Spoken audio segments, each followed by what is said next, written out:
So few taxis have these days, do they? With little baubles on them, and he's coming to our wedding. But you're the first proper person. Well, said Albert, as soon as he could get a word in, I really do congratulate you. I think it's quite perfect. But I can't say that it comes as an overwhelming surprise to me. Well, it did to me, said Walter. I've never been so surprised about anything in my life. I'd no idea women, nice ones, you know, ever proposed to men, unless for some very good reason, like Queen Victoria. But I had an excellent reason, said Sally, quite unabashed. I wanted to be married to you frightfully badly. I call that a good reason, don't you, Albert? It's a reason, said Albert, rather acidly. He disapproved of the engagement, although he had realised for some time that it was inevitable. And have you two young things got any money to support each other with? He went on. No, said Walter. That's really the trouble. We haven't. But we think that nowadays, when everyone's so poor, it doesn't matter particularly. And anyway, it's cheaper to feed two than one, and it's always cheaper in the end to be happy, because then one's never ill or cross or bored. And look at the money being bored runs away with alone. Don't you agree? Sally thinks her family might stump up 500 a year, and I've got about that too. Then we should be able to make something out of our wedding presents. Besides, why shouldn't I do some work? If you come to think of it, lots of people do.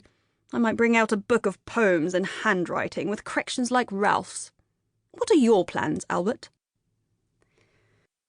My dear, vague. I have yet to decide whether I wish to be a great abstract painter, a great imaginative writer, or a great psychoanalyst. When I have quite made up my mind, I shall go abroad. I find it impossible to work in this country. The weather, the people, and the horses militate equally against any mental effort. Meanwhile, I am waiting for some internal cataclysm to direct my energies into their proper channel, whatever it is. I try not to torture myself with doubts and questions. A sidecar for you, Walter. Sally? 3 sidecars, please, waiter. Dear Albert, you are almost too brilliant. I wish I could help you to decide. No, Walter, it must come from within. What are you both doing this evening? Oh, good. Now he's going to ask us out, which is lovely, isn't it, Sally, darling, because leaving Oxford this morning somehow ran away with all my cash. So I'll tell you what, Albert, you angel. We'll just hop over to Cartier's to get Sally a ring. So lucky, the one shop in London where I've an account. And then we'll come back here to dinner at about 9. Is that all right? I feel like dining here tonight, and I think we'll spend our honeymoon here too, darling, instead of trailing round rural England. We certainly can't afford the continent. Besides, it's always so uncomfortable abroad, except in people's houses. Drink your sidecar, ducky, and come along. Cartier would certainly be shut, thought Albert, looking at their retreating figures. But I suppose they'll be able to kiss each other in the taxicab again. At 9:30 they reappeared as breathlessly as they had left, Sally wiping fresh marks of lipstick off Walter's face and displaying upon her left hand a large emerald ring.